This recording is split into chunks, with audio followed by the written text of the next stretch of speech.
Hi guys, I'm Shmi, and today I'm in Germany visiting RaceChip because over the next couple of days I've got a little bit of an adventure taking me to some places near where we are now, near to Stuttgart, over to the French Alps, where I'll probably be finding some snow.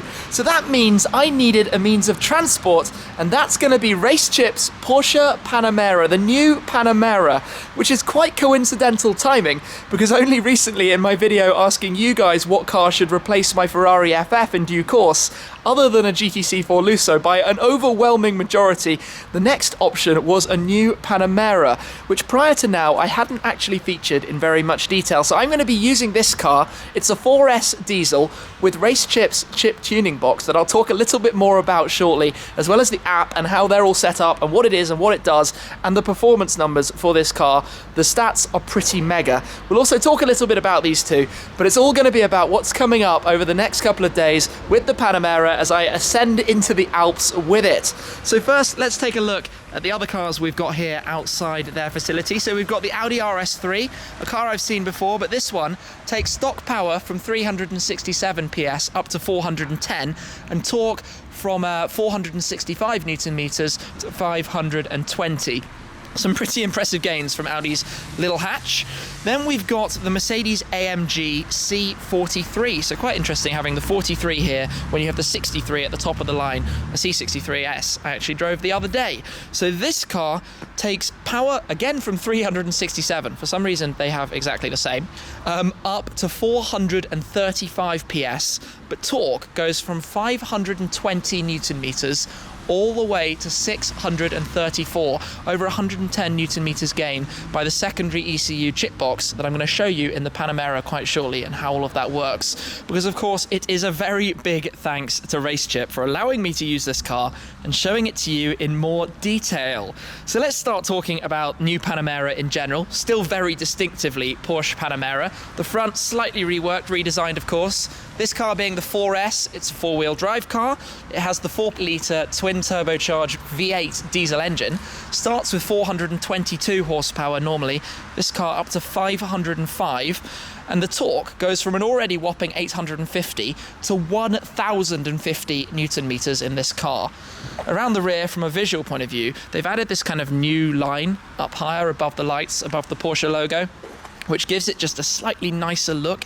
It's a small change from the previous one, but the hatch being slightly lower here, slightly higher at the back, just looks all round a touch more refined to me. And I think, well, although it's still a slightly Marmite car, is much more, I think in most people's eyes, a positive kind of thing. Inside, so much more technology, ergonomic kind of things that have been changed, and we'll get to all of that in a second.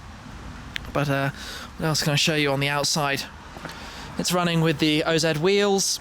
It's got KW springs, so it's sitting slightly lower, but still has Porsche's variable height system through the suspension, and some slight graphics, of course, as well. But it has literally just started drizzling on me, which nobody loves.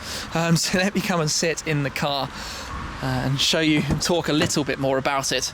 Just staying away from the rain for a second. There we go. And you're greeted by the nice displays. So I'm going to do a follow-up video, actually, showing you all of this stuff. And how it all works. Bring it to life.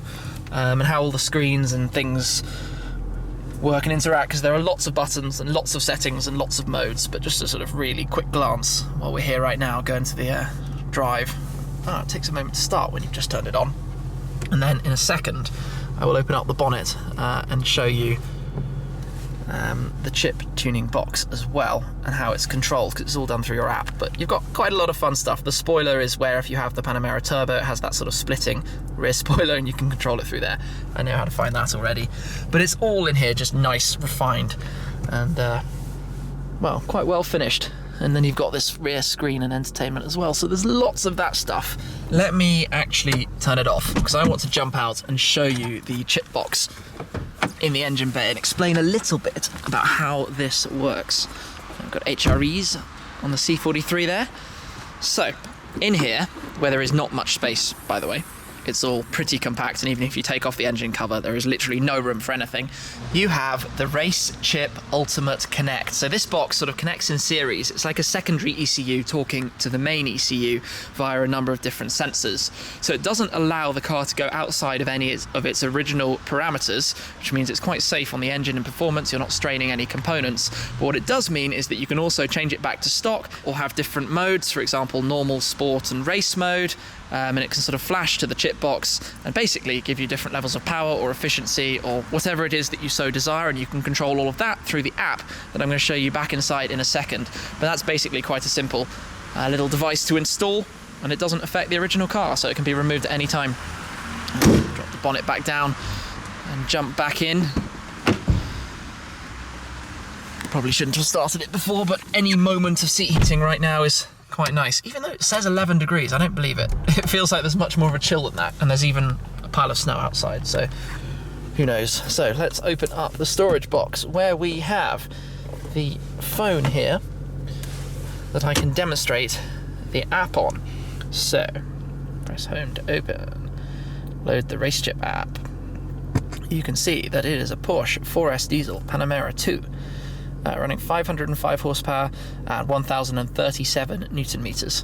So here you have driving mode, where it will connect. There we go. And we've got it set for race. You can literally change your different driving modes. So this is configurable settings stored on a sort of global database that can be downloaded and changed, and the support can let them do different things. You can add a warm-up timer if you've only just turned the car on. It's actually quite easy to use and go through. Settings, various different things, and then the car. So you could have multiple cars through one app if you wanted to only use one phone. So here we go. That's how that works. All very, very neatly integrated, and I'll show it all a little bit more when I've learnt a little bit more, of course. But for now, I think I'm going to pop out and take the car for a little drive, talk a little bit more about what it's like. And we're on the move, so straight out of RaceChip. The sun has just started poking through, but literally I'm turning right onto the motorway immediately. And as I say, the sun's poking through. I haven't got my sunglasses on, typical. But we're going to go onto the Autobahn. I'm going to take it pretty gently today, just discover and learn a bit about the Panamera 4S diesel. Now, I don't actually drive very many diesel cars in the content I make on my YouTube channel. Not very many at all. In fact, I can't even remember when the last one was. So quite an interesting concept. But this is basically a proper GT kind of luxury, multi-person, practical, decent luggage space, long-distance tourer. Being a diesel, it's efficient, has a big tank, so it's not going to need filling up very often. This is basically the car that the head would say I should buy as my car for getting across continent very easily in comfort and I guess a bit of style. But then, is there going to be enough excitement from it? Is it going to have enough pizzazz? Something you can't really explain, that emotional side that comes from the driving. It's certainly wafting along very, very nicely like this, that's for sure. So today I'm going to head back towards Stuttgart. Got a couple of stops and visits in the area today and tomorrow and the next day.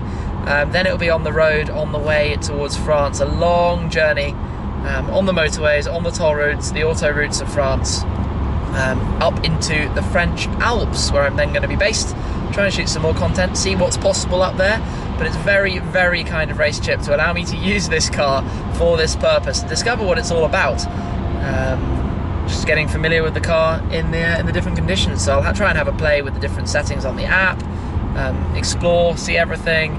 It's really weird getting straight into an unfamiliar car, by the way, and trying to be at home and different countries and different sides of the road, and all of that. But initially, this feels really, really nice, as it should, in the new Panamera.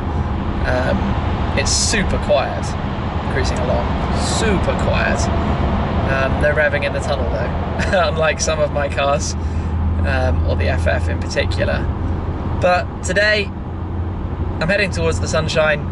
I've got a fairly relaxed afternoon in store, but I can't thank RaceChip enough for this, because this is going to be awesome for the next couple of days. And they're a company that's growing very, very fast. If you didn't know, by the way, RaceChip technically started just under 10 years ago, but during last year they sold 100,000 chip tuning boxes. How many of you guys have one on your car? I'm going to pop their links down below, but I imagine it's probably quite a few. That's an awful lot, mostly in Germany, but it'd be interesting to see what happens in the future for them, and I'll let you know what I think of this car when I've been driving it a little bit more. So here we go, it's the Panamera 4S road trip across to France. Big thanks to RaceChip. I will catch up with you guys from the road very soon. Cheers!